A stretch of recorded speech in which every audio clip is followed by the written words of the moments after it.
Hey, youth. Hey, you're welcome. Um, Welcome to my talk on first principles.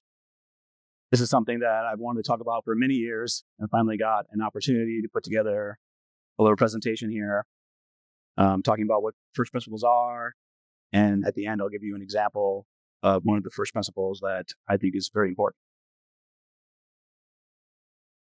So we're going to talk today quickly who I am, give you a little disclaimer, and I'm going to talk about the different cognitive tools from first principles to heuristics, and then to a category called pro tips.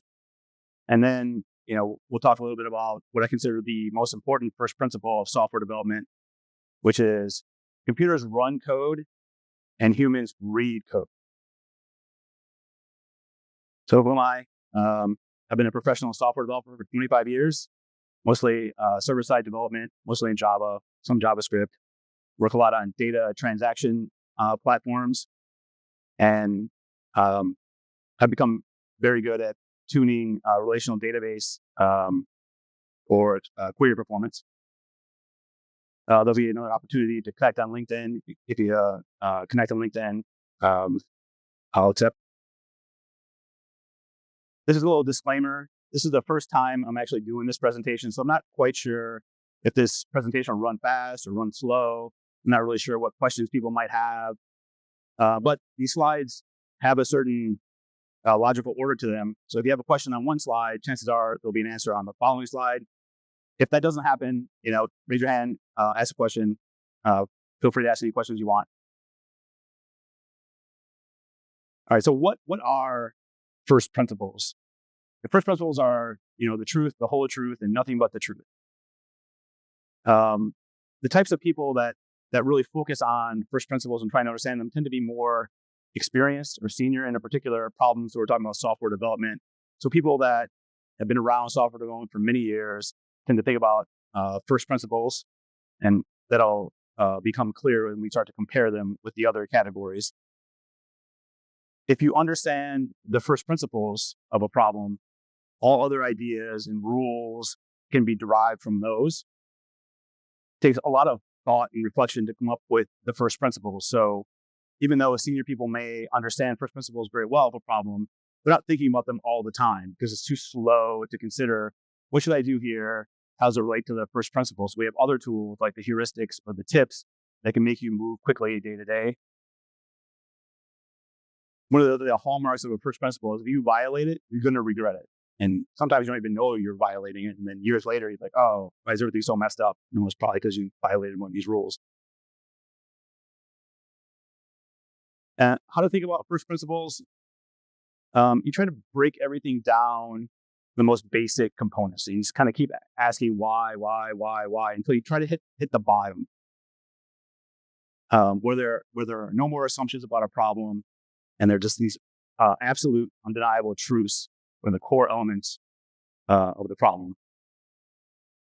And when you're coming up with the first principles, you have to challenge every solution that's out there, every idea that's out there, and kind of refuse this idea of, well, we do this way because that's how it's always been done.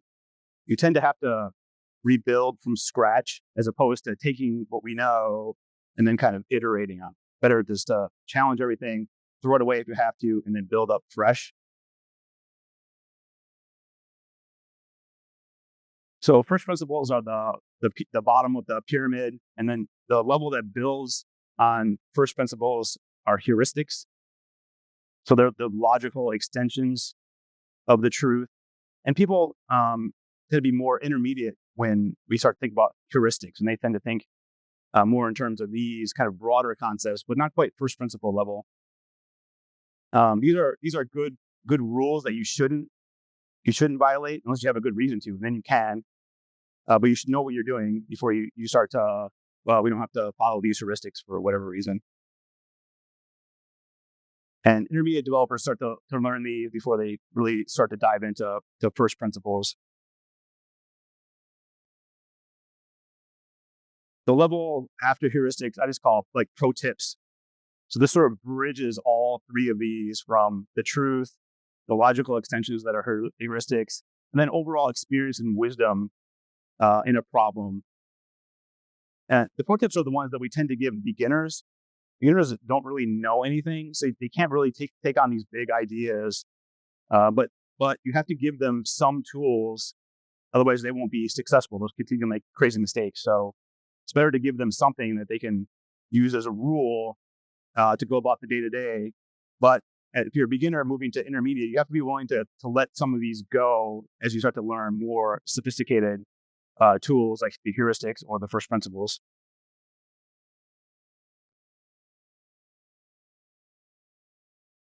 The very first principle, I consider that computers run the code and humans read the code.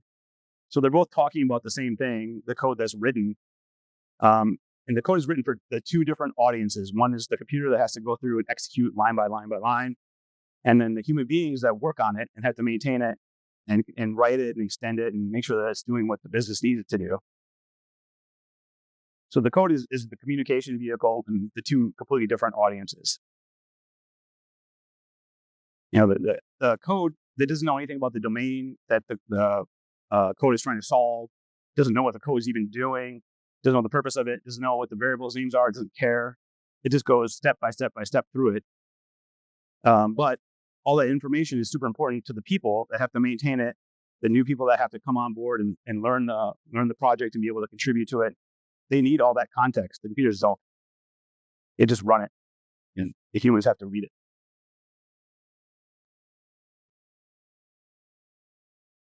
And humans can execute code about as well as the computers can maintain. Like they can kind of do it, but they're both terrible at the other person's job. Humans can't execute code very fast, and computers aren't very good, even with different AI of maintaining a code base. So here's a practical example. This code does the same thing. It's just the top one is kind of how the computer will view it. It just, okay, you want me to run function F? Okay, I'll just do it. But if you were to ask a human, like, what does this do? It can kind of tell you what it does, but not why or what the purpose of it is. So that's why we need additional context, like good variable names, good function names, and whatever documentation you can put in here. Make the code readable for your fellow developer. And from this first principle of computers run code and humans read code, we get things like these heuristics like KISS, keep it simple, stupid. Humans need to comprehend code in a certain way. So by keeping it simple, humans don't make as many mistakes. You get less bugs. And then another heuristic would be dry. Do not repeat yourself. So avoid duplicating different logic, different ways in which you calculate numbers or different code. So you're not having problems where if someone updates code over here, but there's also duplicate code over there, well, this isn't updated, so then it creates a bug. But these are also just heuristics. So if you have a good reason, you can violate these and say, well, in this particular example, we won't use dry here because, some other reason that you may have. So then pro tips, which are extensions of heuristics, different tips like, use descriptive naming. This comes from the KISS principle. So always use clear, self-explanatory variable and function names.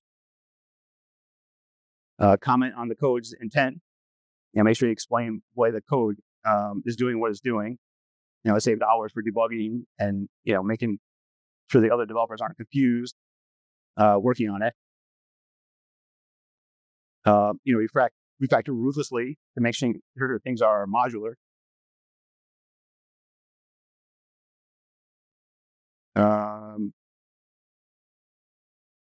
So when you keep things down into little modules, and junior developers and new developers can come on and understand what it does very, very easily. And use version control messages as signposts. Like the computer doesn't care about version control. It doesn't care. It doesn't know, what the comments are, what the release version is. But those are really important to other human beings that have to work on this project.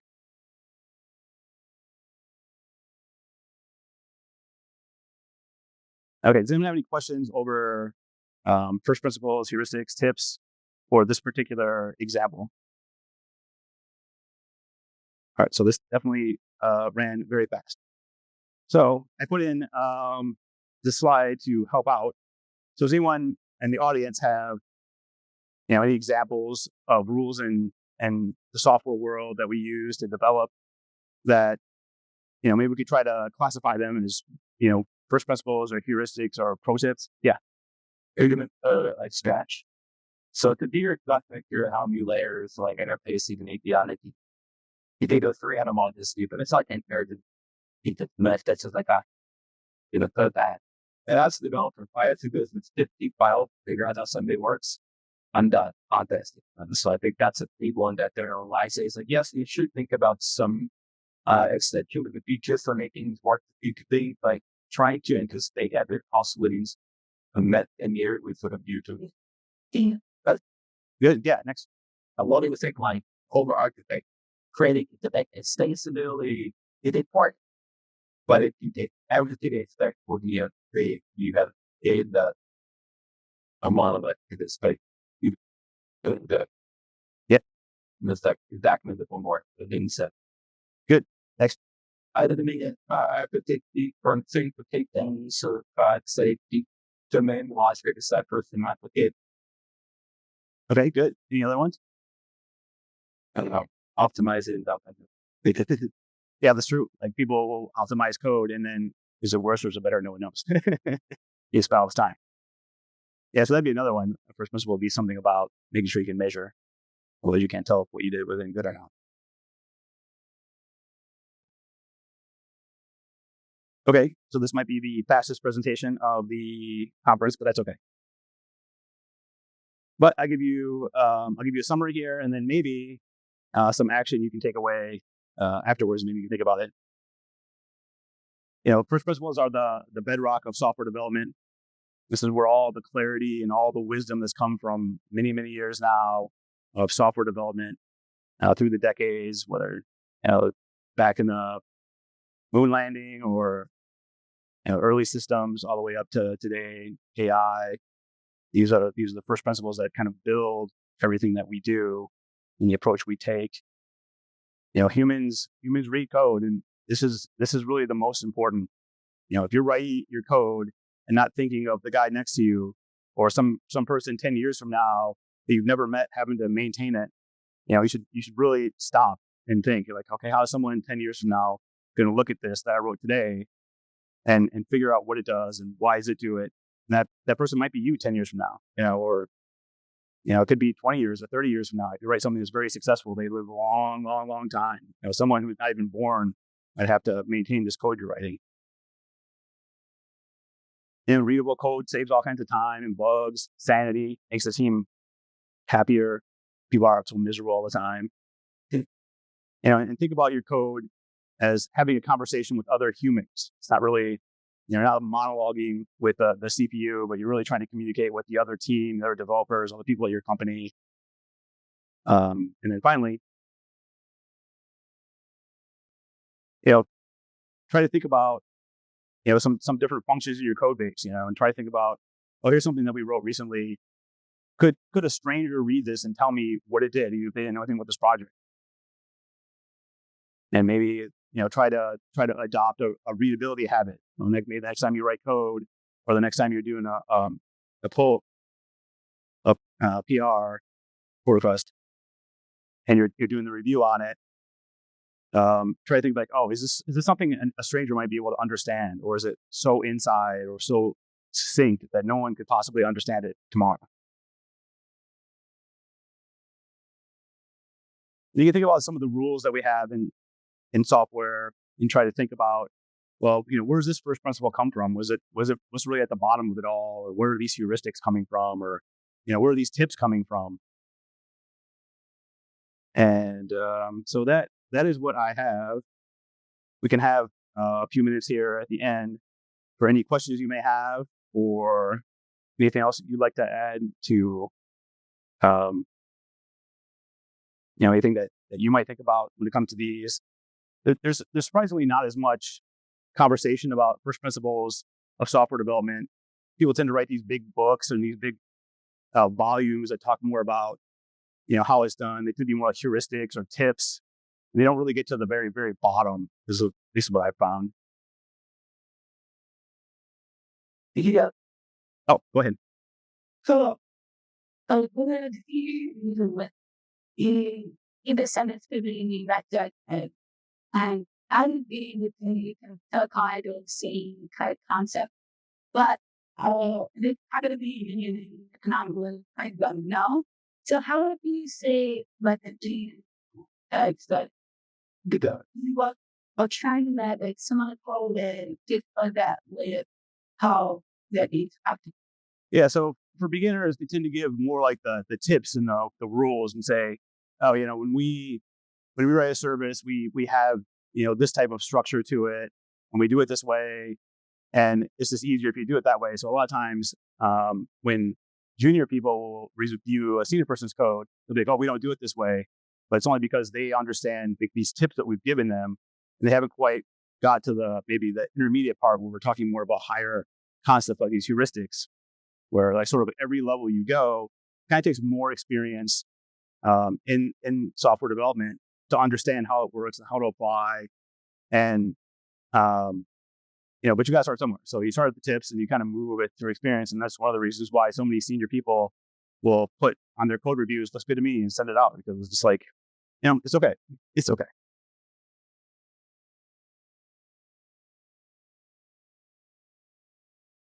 I think like would you like after you uh going to the like when you stand like I saying why you like this thing you do what the reason behind it, yeah, there's something.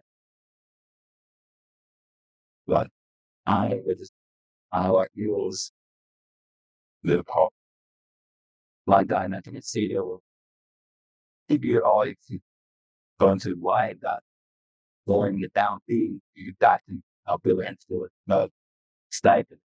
So in this type looking at you after if your rates on this way they look now you went moving now then well it but it's here let people. Yeah, that's a good point. That's why it always pays good to be a junior on a team of really senior people that understand these and are willing to help you out instead of just trying to get stuff done all the time and don't have time for it. Yeah. I bring it down. I think with the episodes talk with lots about there are some ratings talk too. So good one. So that the patch and or the base of the latest phrase lets specifically calls like this one where you can have these tips, but the tips are actually integrated on the ones such that they write and get that thing distributed until they gave you this. And it's especially useful. I hope this might go the year still, and I thought securities one hand. You can click in and there was the quality dictate the certain rule. This is why the field and then to your point and about earlier, this is why you might want to bypass this. So at the beginning is that it's somewhere between computer and the you're getting that automated work, but then also it's like, yeah, it's just all this to help this with. So I think that's amazing for you. Yeah. And that's sort of your side to that is there's almost always reasons to break any rule. So if your team is very rigid, then they're probably not understanding the whole kind of field here.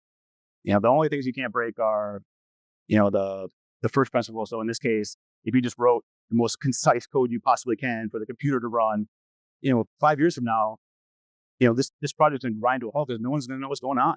Yeah. So you'll always pay for that. But these other ones are, a little more wiggle room. All right. Anything else? Questions? All right. Well, thank you very much for coming. Do you have any books, resources, talking about it? I don't. I sent 10 toes down. So I'm more like. Contact bigger. Yeah. Well, I try to just pay attention and think about things like, why are we doing it?